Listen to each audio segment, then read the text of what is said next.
নবীজি বললেন, শোনো মায়েরা, বিশেষ করে 4টা আমল করো, ইবাদত করো। 1 নম্বর 5 ওয়াক্তের নামাজ, 2 নম্বর রমজানের রোজা।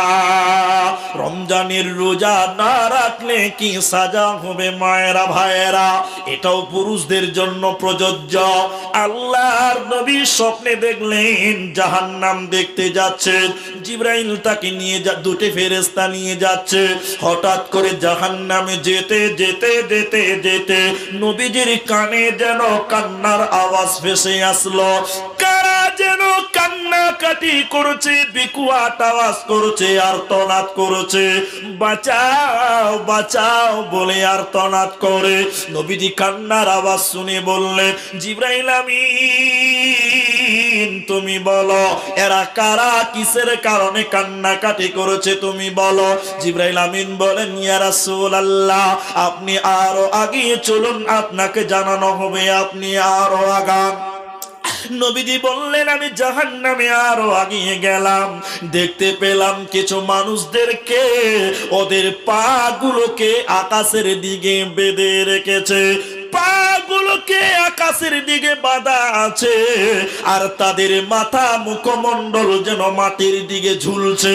মাটির দিকে মুখটা ঝোলার কারণে ওদের মুখ দিয়ে চিরে চিরে চিরে চিরে রক্ত পড়ছে, ওদের নাক মুখ দিয়ে চুয়ে চুয়ে রক্ত পড়ে, ওদের পাগুলো আকাশের দিকে, মাথা মাটির দিকে। নবীজি বলছেন, আমি থাকতে না পেরে বললাম, জিবরাইল আমিন, তুমি বলো মান হাউলাই, এরা কারা, কিসের কারণে জাহান্নামে উল্টো করে রাখা হয়েছে বলো, কেন তাদের মুখ দিয়ে চুয়ে চুয়ে রক্ত পড়েছে, তুমি বলো।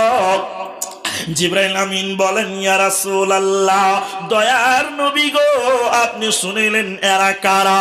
আল্লাহর ওই সমস্ত নাফরমান বান্দা বান্দিরা যারা রমজান মাস পেয়েছিল, সিয়ামের মাস পেয়েছিল, রোজার মাস পেয়েছিল, দিনের বেলায় ইফতারের আগে যারা ইফতার করেছিল, দিনের বেলায় যারা রোজা ছেড়ে দিয়েছিল, আল্লাহর ফরজ রোজা রাখত না, ওই সমস্ত রোজাদারের দলেরা টেনে হিচড়ে তাদের জাহান্নামে ভরা হবে, ওদেরকে উল্টো করে টাঙিয়ে রাখা হবে, এদের মুখ দিয়ে চুয়ে চুয়ে রক্ত পড়বে, এরা জান্নাতে যাবে না, পাবে না, পাবে না। যদি কোরআন হাদিস না মানি জীবনে, কি হবে গমরি তোর পরে? যদি কোরআন হাদিস না মানি জীবনে, কি হবে গমরি তোর পরে? 4 মাযহাবকে ফরজ নিয়েছি, 1 মাযহাবের আমল করেছি, কুরআন হাদিসের দিকে দেখিনি তো ফিরে, কি হবে গমরি তোর পরে? যদি কোরআন হাদিস না মানি জীবনে, কি হবে গমরি তোর পরে? কি হবে গমতের পরে? ওতে রোজাদার হয়ে যাও। এই তুর্কি টলার এই বোতলবাড়ি এলাকাতে এরকম বেহায়া লোক আছে কিনা একটু বলুন তো দিকে। হ্যাঁ না, আমাদের দিকে ভাই অনেক জায়গাতে দেখতে পাই রমজান মাসে কিছু কিছু বেহায়া লোক রোজা রাখবে না, যারা রোজা রেখেছে তাদের সামনে চুরুক চুরুক বিড়ি টানে। এদিকের লোক না এরকম? ও ল্যাংটার বেটা, ল্যাংটা ওর হুঁশ আছে। হ্যাঁ, রোজা রেখেছে, রোজাদারের সামনে এরকম চুরুক চুরুক করে, আবার ধোঁয়াটা রোজাদারের দিকেই মারছে, তো রোজাকে উড়িয়ে দিলাম। হ্যাঁ, এরকম বিয়াদব লোক আপনার দিকে নাই? ছি ছি ছি। তাহলে আল্লাহ নবী বললেন মেয়েদের 4টা কাজ, এই 4টার মধ্যে 2টো পুরুষদের জন্য প্রযোজ্য। 2টা বললাম, 5 ওয়াক্তের নামাজ আর আপনার কিনা রমজানের রোজা। এগুলো শুধু মেয়েদের না ছেলেদেরও? আপনারা বলুন সবাই একটু। নাম্বার 3, মায়েরা আহসানাত ফরদাহা, স্বামীর মালের হিফাজত করতে হবে, এটাই ইবাদত। এখন স্বামীর টাকা পয়সা স্বামীর মাল, স্বামীর সন্তানাদি স্বামীর মাল, স্ত্রীর দেহটাও স্বামীর মাল। একটু হ্যাঁ না বলুন। আপনি আপনার বিবিকে মোহর দিয়ে বিয়ে করেছেন, তাহলে স্ত্রীর দেহটা কার সম্পদ? স্বামীর। আল্লাহ রসুল বলছেন পুরুষের যত সম্পদ আছে সবচেয়ে দামি সম্পদ, অমূল্য সম্পদ হলো তার কাছে হলো তার নারী। একটু হ্যাঁ না বলুন। তাহলে বউটা পুরুষের সম্পদ না? তাহলে মেয়েদেরকে বলছে স্বামীর মালের হেফাজত করো, তার মানে সন্তান হেফাজত করো, টাকা হেফাজত করো, পয়সা হেফাজত করো। শুধু তাই নয়, স্বামীর দেহ, তোমার যে দেহ, স্বামী হেফাজত করতে হবে, স্বামীর সম্পদ এই দেহটা। এখনকার মেয়েরা নিজের দেহর হেফাজত করে স্বামীর মালের? করে না। আমাদের গ্রামের নাম হলো সতলা, সতলা, বুঝলেন আমাদের গ্রামের নাম। তো আমার গ্রামের বাজারে একজন বিয়ে করেছে এলাকার, আমার এলাকা পরিচিত, 8-9 মাস হয়েছে বিয়ে করা, বুঝলেন। তো ওর বউটাকে মোটর সাইকেলে করে বাজার করতে নিয়ে এসছে বাজারে। তো এমন শাড়ি পরিয়েছে ওর বউকে, সব বুঝা দিয়েছে ওটা শাড়ি না, দেখে মনে হচ্ছে ওটা মশারি। কি ওটা?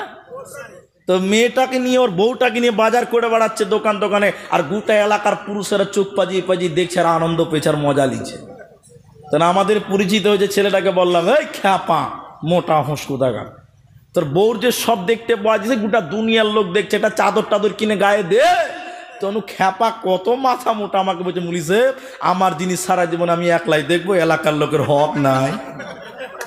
হ্যাঁ, ওই এলাকার লোকের হক আদায় করে বেড়াচ্ছে, কত বেহায়া, নাউজুবিল্লাহ বলুন। তা তোমার স্ত্রীর দেহটা তোমার সম্পদ, আল্লাহ রসুল বলছেন এটাকে হেফাজত করতে হবে। এখনকার মেয়েরা উদাম খোলা মেলা থাকতে বেশি পছন্দ করে, করে না? হ্যাঁ, একটা দুটো জিনিস বলে আমি 4 নাম্বার ইবাদতটা বলবো, শোনেন। একটা টিউ আর একটা হলো টায়ার। একটা টিউ আর একটা, আচ্ছা টিউটা ভিতরে থাকে না বাইরে থাকে? আপনারা বলুন, পেছনে লোক বলছেন একবার এক তাকবীর দেন, নারায়ে তাকবীর। আচ্ছা টিউটা ভিতরে না বাইরে? আর টায়ারটা? টায়ারের কাজ কি? রোডে পাথরে ডাম্পারে মোকাবেলা করে সাওয়ারিকে এখান থেকে কিষানগঞ্জ নিয়ে যাবে, রায়গঞ্জ নিয়ে যাবে, ঠিক না? এখন কোন টিউ যদি বলে সারা জীবন ভিতরে থাকবো, ওই মিস্ত্রি আমাকে বাইরে কর, টায়ার একবার ভিতরে ঢুকা, আমি আর ভিতরে থাকবো না। এখন কোনো গ্যারেজ মিস্ত্রি যদি মোটর সাইকেলের টিউটাকে টেনে বাইরে আর টায়ারটাকে ভিতরে ফিটিং করে হাওয়া করে দেয়, তাহলে এখান থেকে বোতল বাড়ি যেতে আর লিক হবে না, নাকি? হ্যাঁ, লিক হবে না। খালি মোটর সাইকেলে চাপতে দিই ফুস হাওয়া বের হবে, হবে না? এখন কোনো বেটি ছেলে বলছে সারা জীবন খালি বাড়িতেই থাকবো, তুমি খালি বাজার করে বেড়াবে, তা আমিও এবার বাইরে যাব। তো মা হে, বোন হে, বেটি আমার, তুমি যদি বাইরে একবার ফিটিং হয়ে যাও তাহলে ফুস করে হাওয়া বার হবে। কি বাড়াবে? হাওয়া বাড়াবে, লিক হবে, লিক। এজন্য তোমাকে হেফাজত করতে হবে। মেয়েরা ঘরের জিনিস, বাড়ির সম্পদ। কিসের সম্পদ আপনারা বলুন? এরা কথা বলে কিসের সম্পদ? বাড়ির সম্পদ। নারী থাকবে বাড়ির মাঝে, বাহির হবে না। আল কোরআন আর সহি হাদিস পড়ে দেখো না। নারী থাকবে বাড়ির মাঝে, বাহির হবে না। আল কোরআন আর সহি হাদিস পড়ে দেখো না।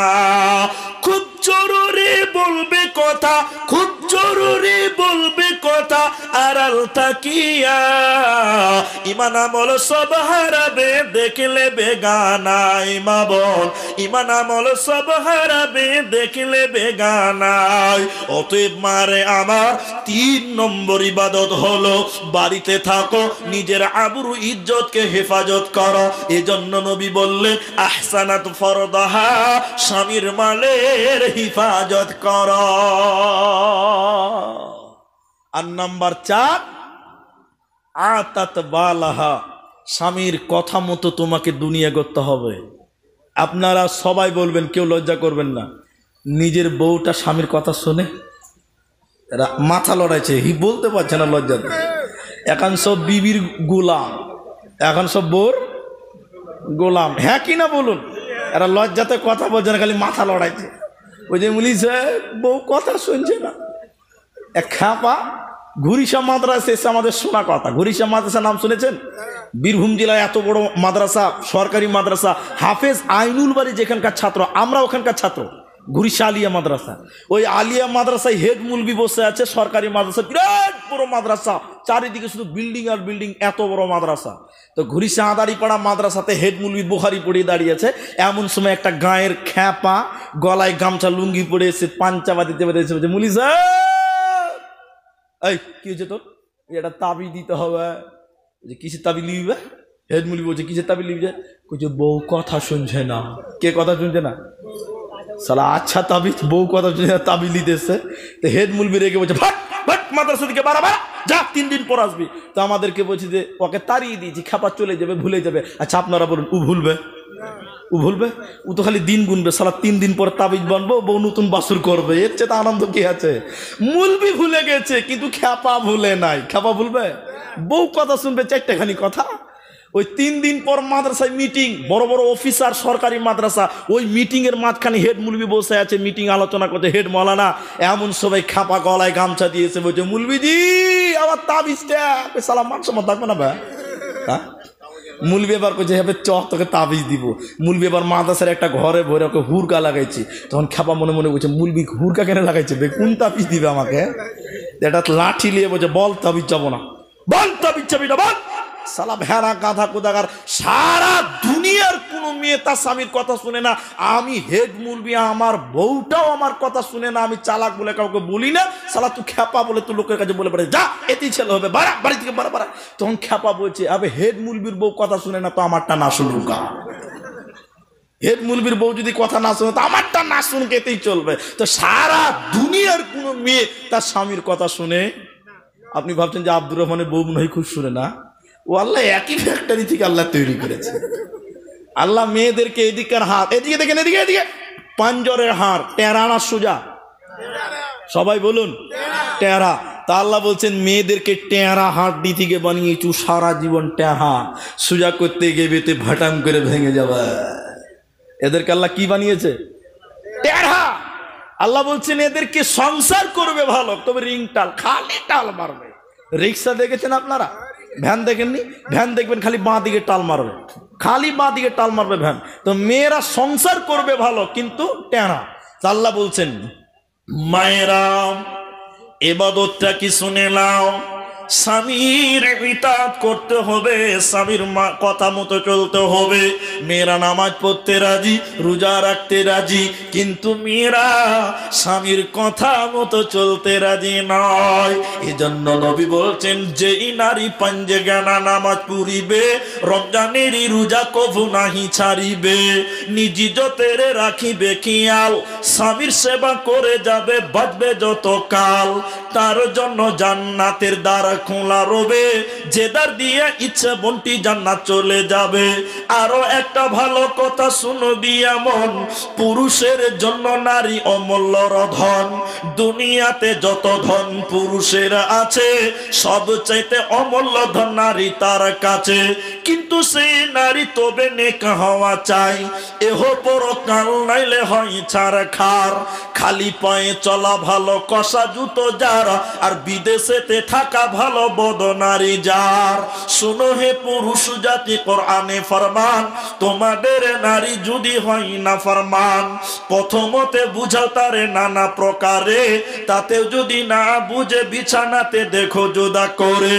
এ 2 প্রকারে যদি ঠিক নাহি হয়, আদরের মার তবে কিছু মারা যায়, অযথা মারিলে মার খোদা নারাজ হবে, কিয়ামতের কুটে প্রভু হিসাব কষিবে।